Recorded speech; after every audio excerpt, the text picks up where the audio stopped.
Good morning. Good morning.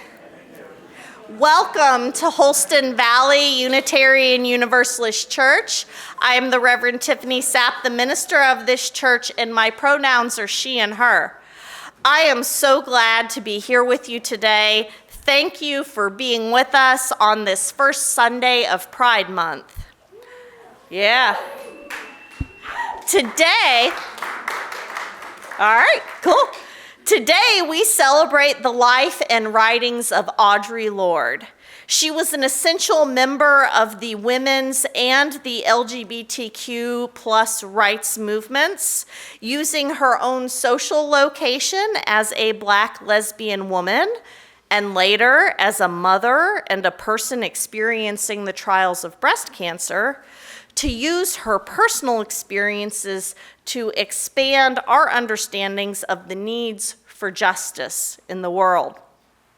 If you are visiting us for the first time, you are especially welcome.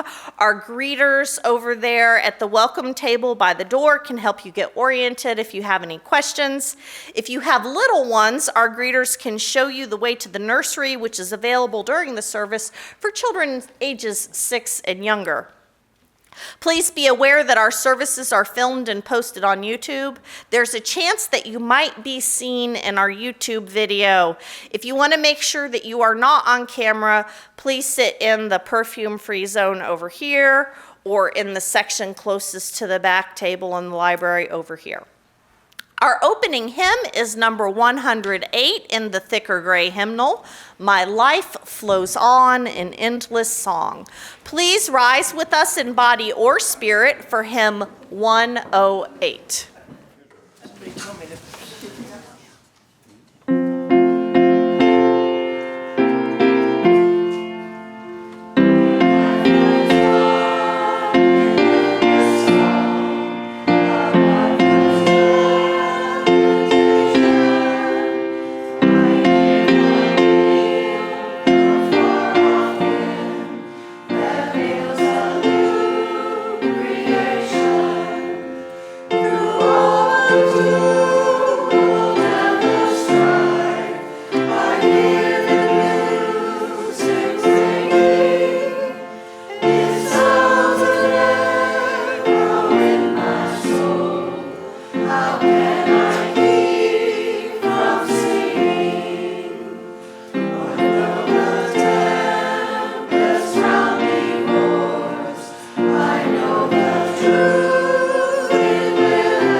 This is Audre Lorde's poem, A Litany for Survival.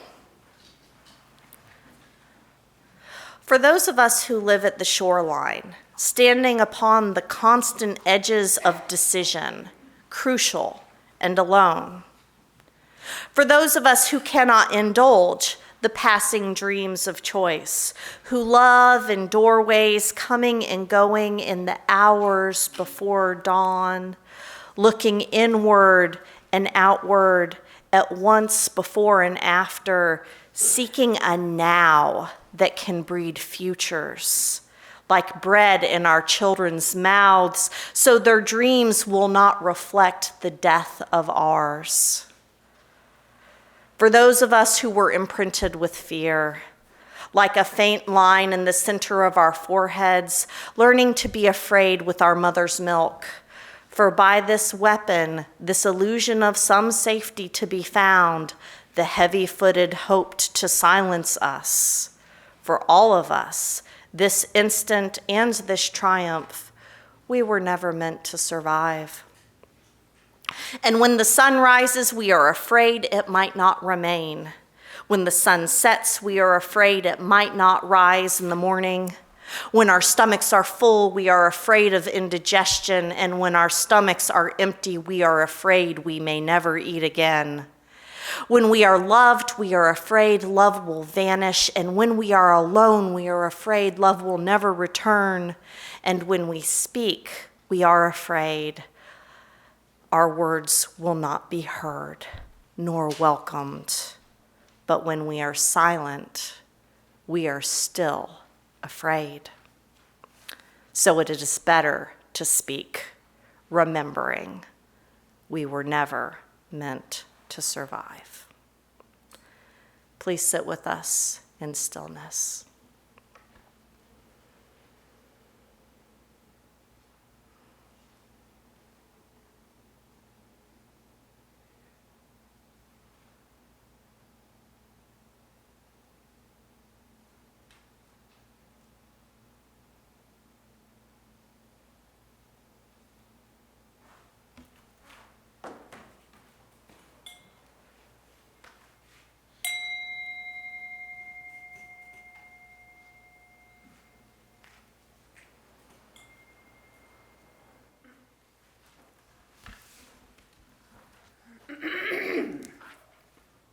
Good morning. I'm Emily Catt. I'm your service leader today. I'm so glad we get to share some of our deep admiration for and inspiration from Audre Lorde today. Like her, to keep trying to put words to our sense of the world's sorrows, struggles, and joys. To keep trying together. Audre Lorde said, "Without community, there is no liberation. But community must not mean a shedding of our differences, nor the pathetic pretense that these differences do not exist. Here in this community, we do our best to put words to our celebrated differences and our work together toward liberation with our vision statement to guide us." Will you join me by saying the words of our vision statement, which are printed in your bulletin as we light the chalice together? We work together as a church to transform ourselves, our community, and our world by sharing love, pursuing justice, and seeking wonder. We'd like to invite our children, youth, parents, young at heart, up front to join us for a time for all ages. Good morning. Good morning. It is great to see you all. Are you all on summer vacation yet? I already did vacation. You already did vacation? Not yet. Not yet? Well, it is summer, and I hope we're going to enjoy ourselves. So every once in a while, I think it's good to flip the script and see what you all can teach us instead of the other way around. So I have some questions for you all today, and maybe you can help me learn something. So here's my first question. What is a leader? Yes?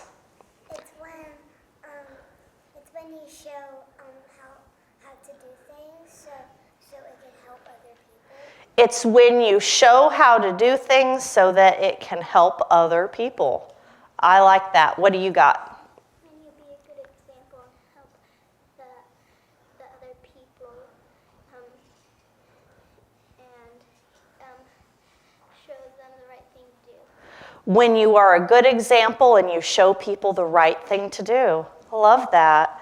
All right, so why are leaders important?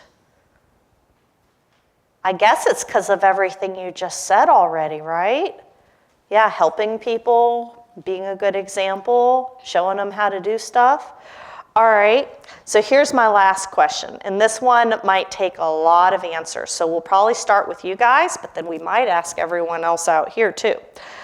What are the things we want to look for in a leader? For example, Audre Lorde is the person we're learning about today, and she would say that courage and a willingness to speak up and a willingness to listen are all important qualities for a leader. And I like those. But what sort of things do you want your leader to be? Yes? To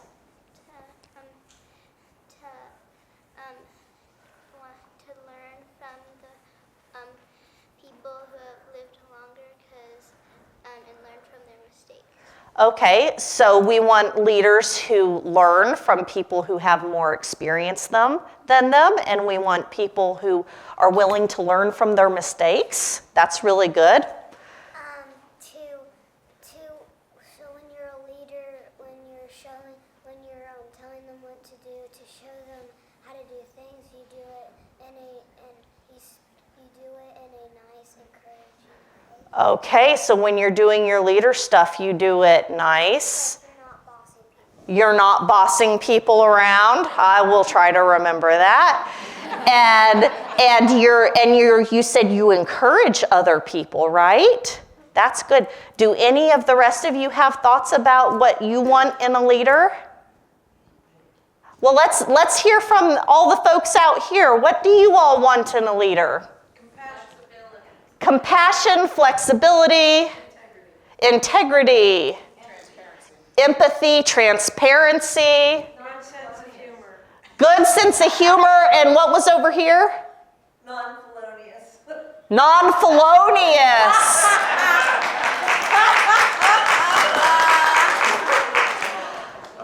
I have no comment.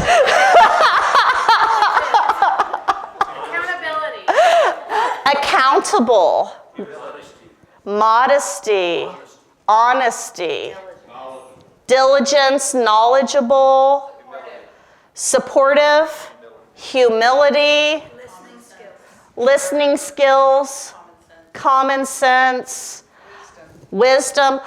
Well, I need to meet this person because that is just more than I can live up to. But fortunately, none of us lead alone, right? We lead together, we work together, we learn from each other, we learn from our mistakes. Absolutely. Thank you. I'll repeat that part too. Someone here thinks I'm a good leader. All right. That was not what this was about, but thank you. So the reason why we're talking about leadership today is that we are going to recognize some very special elected leaders in our church today. And I want you all to pay close attention to this next part of our program so that you can see how our church celebrates and prepares our leaders for their year of service. So thank you for teaching us about leadership today, and you all can go back to your seats. Our newly elected board officially began their work yesterday, and today is the day that we commission and bless them for doing the work of governing the church, as well as thanking our board members who have completed their time of service. You all, as the congregation, have a part in this, so I invite you to refer to the bulletin insert titled Commissioning Our Board at the top. According to the American Heritage Dictionary, a commissioning is the act of granting certain powers or authority to carry out a particular task or duty. The Unitarian Universalist Church is a congregationally based tradition. This means that all power in Unitarian Universalist churches comes up through the congregation and is bestowed upon the leaders, including the ordained leaders, to carry out specific service for the good of the whole community. Today, then, we take this reality seriously and formally bestow upon our elected leaders the authority that they need to carry out the works of governance and leadership that we have assigned them. This commissioning service is an opportunity to give our blessings to the ministries these leaders will provide in the coming year and to affirm their sense of calling to the roles of service that they are claiming today. To be sure, it does take more than board leadership to help a congregation thrive, and so many of you do so much. But today cannot be a day to recognize all who have contributed to who we are, or every single one of you would be standing up. Instead, today we are seeking to affirm those who we have set apart through election at our annual meeting, those who have taken upon themselves the institutionally recognized role of board leadership. Not all of our departing board members could be with us today in person, but we want to express our thanks nonetheless. If you are here and hear your name called, please stand. We offer thanks for years of board service as board leadership to Kim, Deb, Cynthia, and Doug. Church family, please express your thanks with the words in the insert of your bulletin titled Commissioning Our Board. We thank you for your willingness to take on the responsibilities of leadership in our community. We thank you for your vision, your efforts, and the way you brought yourselves to our shared work. Thank you, Kim, Deb, Cynthia, and Doug. You may be seated. Our incoming leaders need our blessing if they are to do what we have asked them to do. They need our affirmation and our support because they're no different from the rest of us, yet they have entered into the ministries of leadership for all of our sakes. Not all of our incoming and continuing board members could be with us today in person, but we want to commission their work nonetheless. If you're here and you hear your name called, please stand. Tish, Noelle, Dottie, Alicia, Sarah, Greg, Bradley, Lori, Peggy, and Stephen.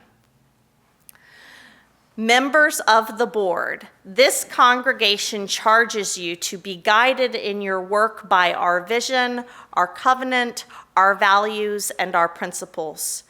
We charge you with keeping sight of the big picture, withholding our vision, honoring our past, and guiding us toward our future. Are you ready and willing to accept this charge? We are. Do you, the members and friends of this congregation, affirm these elected leaders as volunteers who need your support, your participation, and your appreciation, as well as your caring and concern? We do.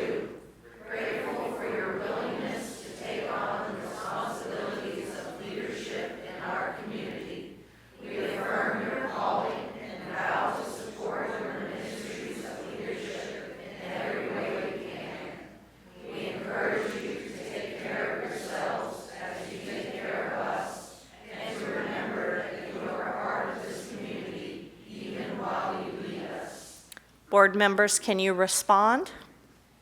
We thank you for your faith in us and vow to do our best to live up to the charge you have given us. We promise also to remember that the ultimate responsibility for our church lies with all of us. For this is our home, our community. May we all do what we can to make it a home we proud. Thank you, board members, and thank you, congregation.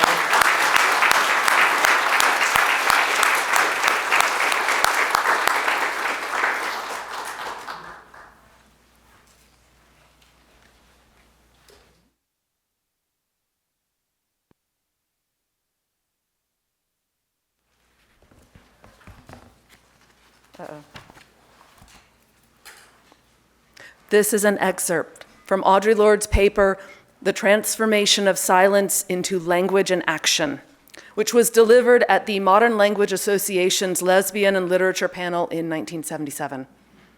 She writes, "For those of us who write, it is necessary to scrutinize not only the truth of what we speak, but the truth of that language by which we speak it. For others, it is to share and spread also those words that are meaningful to us. But primarily for us all, it is necessary to teach by living and speaking those truths which we believe and know beyond understanding. Because in this way alone we can survive, by taking part in a process of life that is creative and continuing, that is growth. And it is never without fear of visibility, of the harsh light of scrutiny and perhaps judgment, of pain, of death. But we have lived through all of those already, in silence, except death. And I remind myself all the time now that if I were to have been born mute or had maintained an oath of silence my whole life long for safety, I would still have suffered and I would still die. It is very good for establishing perspective. And where the words of women are crying to be heard, we must each of us recognize our responsibility to seek those words out, to read them and share them and examine them in their pertinence to our lives." We begin our exploration of Audre Lorde's contributions to the world with a very important acknowledgement. She says quite a bit in this essay and in others about the importance of her speaking her own words, her own truths, and telling us to do the same. Because of that, it seems to go against her intentions for us to approach this service as a 3 songs and a sermon type of service, as my colleagues call it. During the presentation of the paper that Emily just excerpted, Audre Lorde told her listeners on the day that she spoke that it was the 3rd day of Kwanzaa, and that, quote, "the principle for yesterday, the 2nd day, was Kujikagulia." I'm pretty sure I got that right, which is self-determination, the decision to define ourselves, name ourselves, and speak for ourselves instead of being defined and be spoken for by others. So as much as possible today, we are bringing you Audre's own words, knowing that she can speak for herself more eloquently than we ever could. Her words are crying out to be heard, and we honor her self-determination. Our goal here is to let the beauty and truth of her own words shine forth, to learn from them, honor them, and emulate her spirit. In academic circles, diverging from standardized status quo ways of doing things is called queering. It is an attempt to get us to rethink and reframe what we consider normative, especially when we're discussing matters connected to LGBTQ plus justice. It turns our expectations upside down. You know, like when you ask the kids to teach the minister during Time for All Ages. Emily and I knew that when we were reviewing Audre's works and her calls for her own voice to be heard, that the only way we could attempt to do her work justice was to queer the service. So this is not a 3 songs and a sermon kind of service. This is an exploration of Audre's wisdom in her own words as much as possible, and a humble attempt to embody her wisdom with a few participatory service elements. And that first participatory service element is going to involve poetry. So let's hear from the master poet herself about the power of poetry. Hi, I'm Claudia. This is an excerpt from Audre Lorde's essay, "Poetry is Not a Luxury," which was published in Chrysalis magazine in 1977.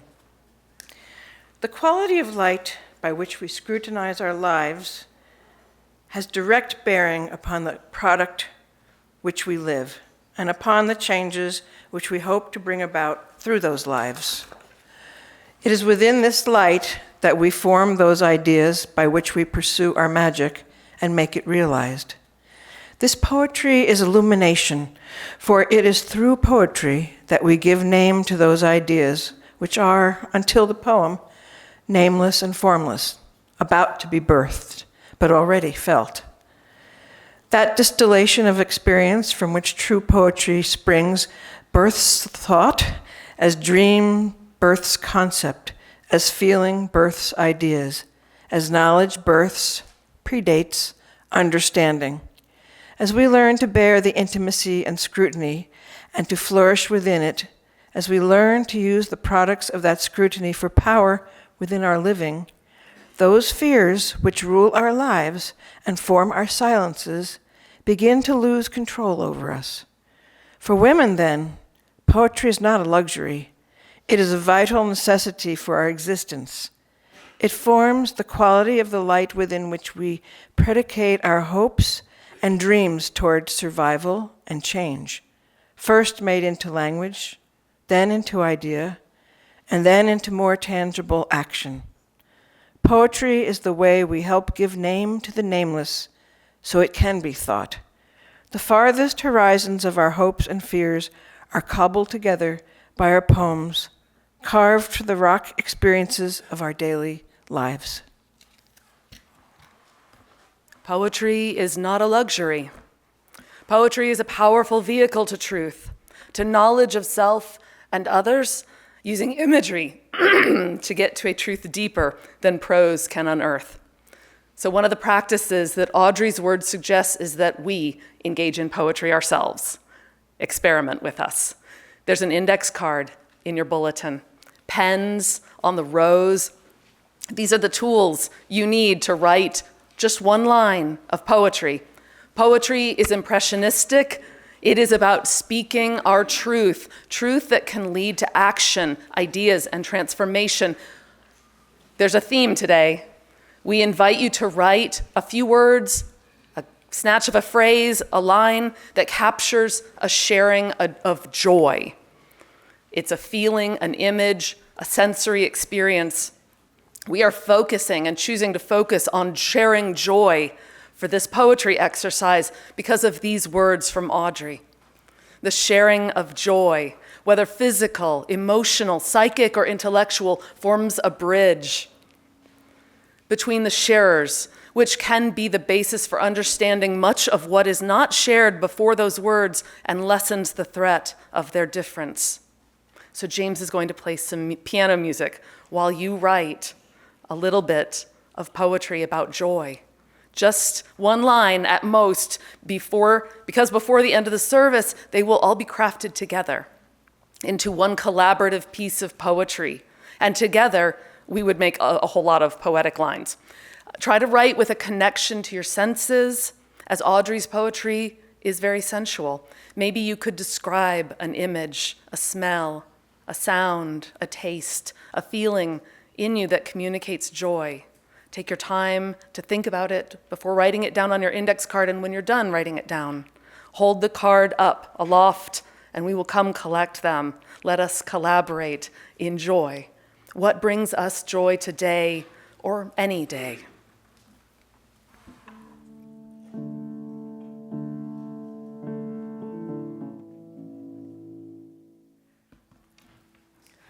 We've got one more over here. Last call for poetry. My new favorite line. Last call for poetry.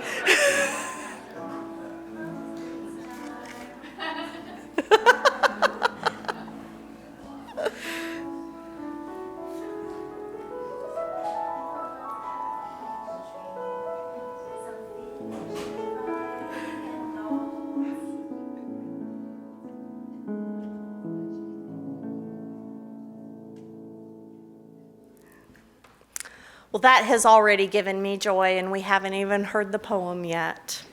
Thank you for participating in this group poetry exercise. I can't wait to see what happens with it. We just shared our joys, but what about our sorrows? Audre says we have to consciously study how to be tender with each other until it becomes habit. This tenderness is something that we practice intentionally every week. It is one of the foundational pieces of the beloved community that we are building together. Our commitment to community and showing up for each other means that we set aside this time every week for celebrating our joys and holding our sorrows, no matter what else is going on. If you want to shine a light on your journey, you can share it using one of these candle cards that are located on the back table. They're on the other side of the back table just for today. And if you'd like to share a joy or a concern from a distance, you can email me at minister@hvuuc.org. A candle of gratitude to the multitudes of people who worked together for Tom Burns' celebration of life yesterday. Through the cooperation of so many hands, we were able to hold over 200 people in this building, get all their cars parked, and feed all of them. There are too many people to name. I know I would leave so many important people out, but I do want to make a special recognition to Cynthia Goodman, who led the memorial reception team, and to Ray Hatch, who did so much to improve our grounds and expand our parking leading up to the event. Thank you, Cynthia.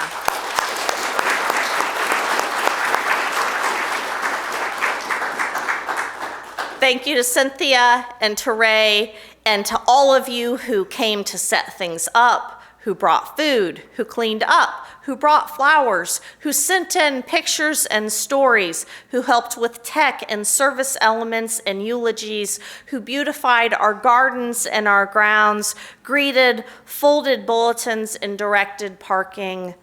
I am blown away over and over again by how this community rises to the challenges that we are given and the way that we take care of each other. I also almost forgot to tell you that the card for the family is still on the back table. You might have to use the back, but if you want to send well wishes, you may. And if you want to share a story about Tom, there's paper to do so. If you want to read other people's stories about Tom, they are posted. And there are Kleenex over there too, which you will probably need if you read those stories. So we come, bringing all that we are and everything that we carry to this table of joy and sorrow, grief and hope, community and care. If you wish to light your own candle, please approach the side of the table that is closest to you, and the closer candle keeper will assist you. Please light the candles at the back of the table first so that no one has to reach over and open flame. And if you wish for us to light a candle for you, please raise your hand until I acknowledge you, and I will light a candle for you. Our community is so much larger than just those of us who are in the building this morning, and so we light a candle to hold space for those who are not physically present with us, but are ever in our hearts.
we light a final candle for all that remains unspoken in our hearts and minds.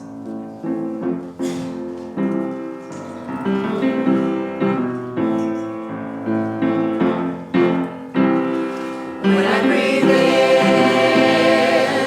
I breathe in peace. When I breathe out, I breathe out love. When I breathe in, I breathe in peace. When I breathe out, I breathe out love. When I breathe in, I breathe in, I breathe in peace. When I breathe out, I breathe out love. When I breathe in, I breathe in peace. When I breathe out, I breathe out love. When I breathe in, I breathe in peace. When I breathe out, I breathe out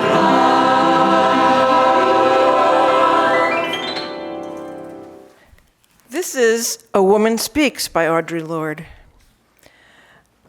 Moon marked and touched by sun, my magic is unwritten. When the sea turns back, it will leave my shape behind. I seek no favor, untouched by blood, unrelenting as the curse of love, permanent as my errors or my pride. I do not mix love with pity, nor hate with scorn. And if you would know me, look into the entrails of Uranus, where the restless oceans pound.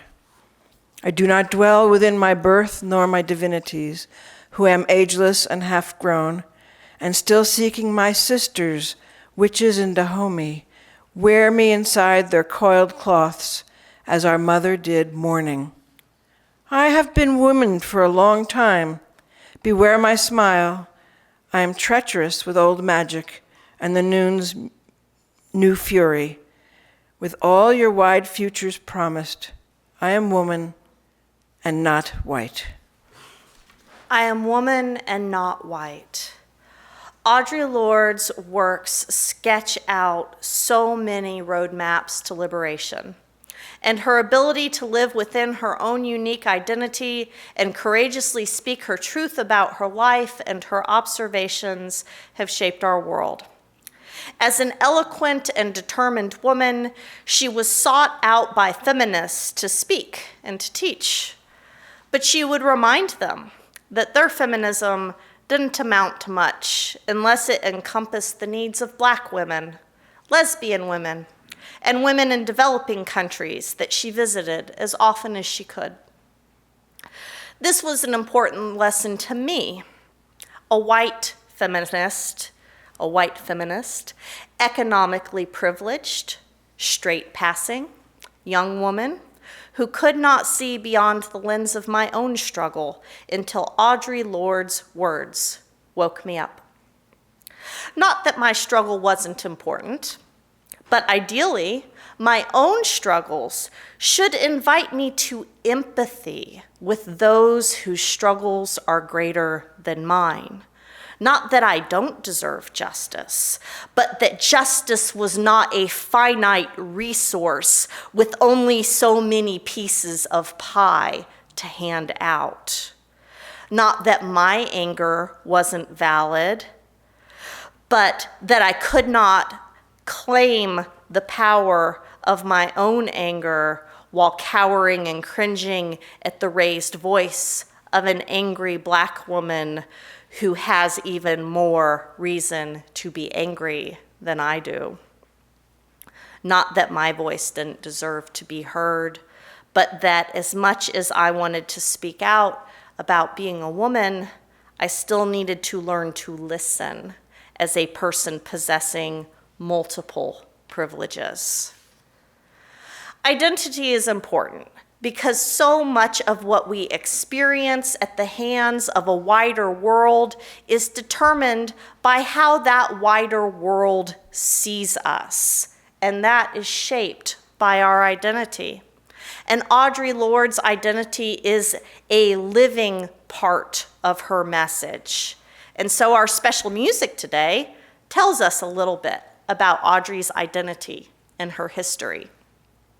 Our special music for today is a song written about Audre Lorde by one of her admirers for a movie about her titled Audre Lorde, The Berlin Years, 1984 to 1992.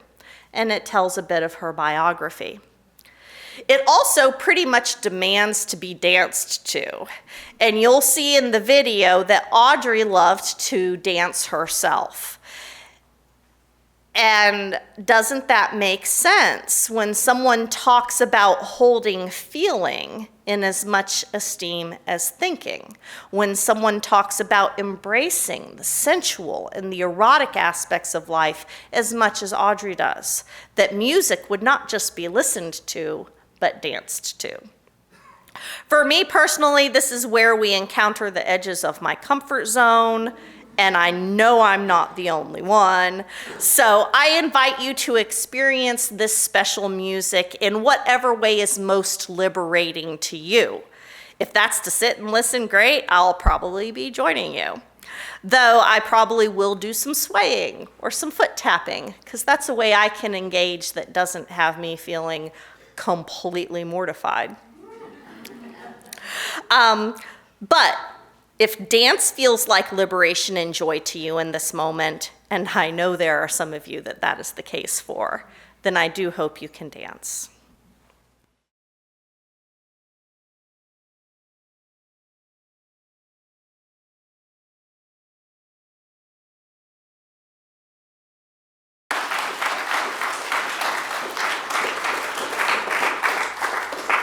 Thank you for embracing the experimental nature of this day. Another excerpt from Audre Lorde's paper, The Transformation of Silence into Language and Action, which was delivered at the Modern Language Association's Lesbian and Literature panel in 1977. I was going to die, if not sooner than later, whether or not I had ever spoken myself. My silences had not protected me. Your silence will not protect you. But for every real word spoken, for every attempt I have ever made to speak those truths for which I am still seeking, I had made contact with other women while we examined the words to fit a world in which we all believed, bridging our differences. And it was the concern and caring of all those women which gave me strength and enabled me to scrutinize the essentials of my living. The women who sustained me through that period were Black and white, old and young, lesbian, bisexual, and heterosexual, and we all shared a war against the tyrannies of silence. They all gave me a strength and concern without which I could not have survived intact. Within those weeks of acute fear came the knowledge. Within the war we are all waging with the forces of death, subtle and otherwise, conscious or not, I'm not only a casualty, I am also a warrior. What are the words? This is still her, by the way. What are the words you do not yet have? What do you need to say? What are the tyrannies you would swallow day by day and attempt to make your own until you sicken and die of them, still in your silence?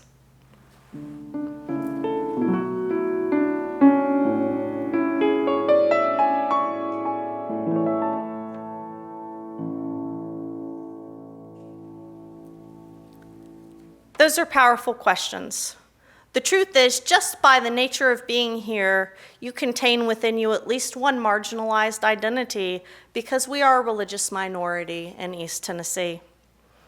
And many of us contain within us many experiences of oppression, many pressures to silence ourselves, many experiences of being misunderstood and of being told who we are by others who do not know us.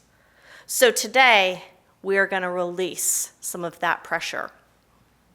I invite you to take a deep, slow breath in, and then a slow, long breath out. Deep, slow breath in, long, slow breath out. And keep breathing. And when you breathe out, blow away that pressure to be quiet. Blow away the burden of silence. Blow away the internalized tyranny. Hear Audrey's questions again. What are the words you do not yet have? What do you need to say? What are the tyrannies you swallow day by day and attempt to make your own until you will sicken and die of them, still in silence? In the quiet, allow it to come to you. What do you need to say?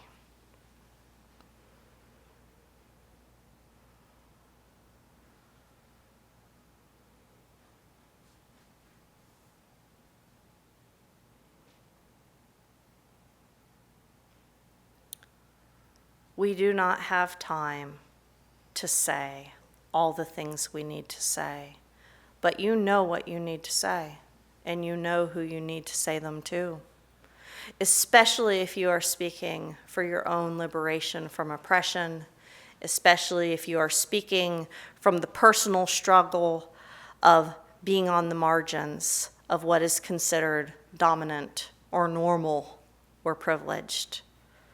Hold that you need to say in your minds, and when the time is right, find a chance to say it, and be blessed by the support of this community in your speaking.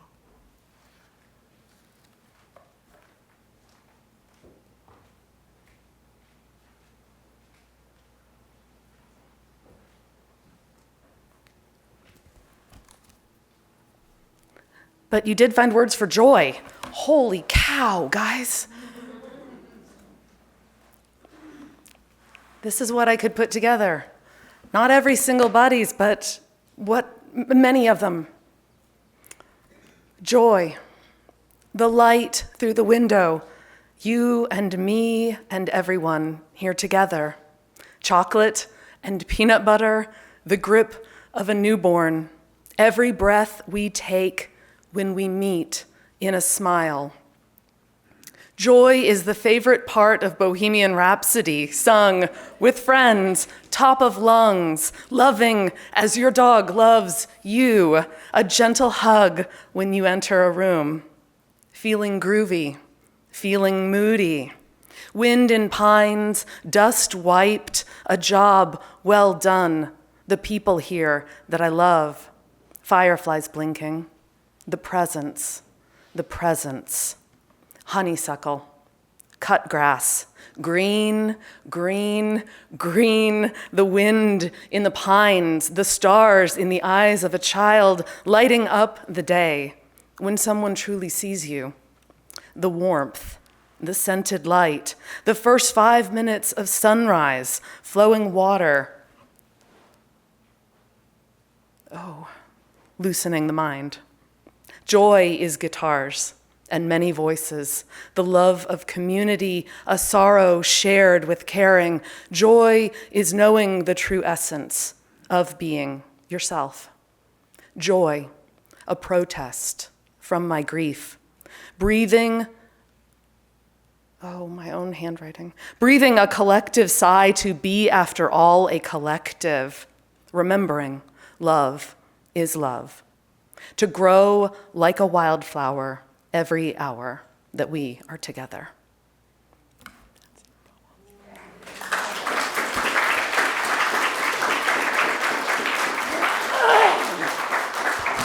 Good job, all of you. Thank you for your poetry lines. Our chalice extinguishing comes with a final thought from Audre Lorde. We can learn to work and speak when we are afraid, in the same way we have learned to work and speak when we are tired. For we have been socialized to respect fear more than our own needs for language and definition. And while we wait in silence for that final luxury of fearlessness, the weight of that silence will choke us.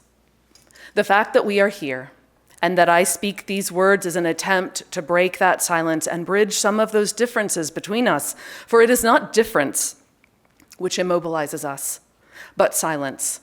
And there are so many silences to be broken. Our closing hymn is number 313. Oh, what a piece of work are we? A beautiful humanist hymn. This is also when we collect the offering, which supports all the work of this church. Thank you for contributing to our growing community. Please rise with us in body or spirit for our closing hymn, number 313. Oh, what a piece of work we are.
May justice lead us to the calling of the moment. May wonder meet us right where we're at. May we discover our collaborators and our companions, and may love guide us on our journey of transformation. Blessed be, amen, and go in peace.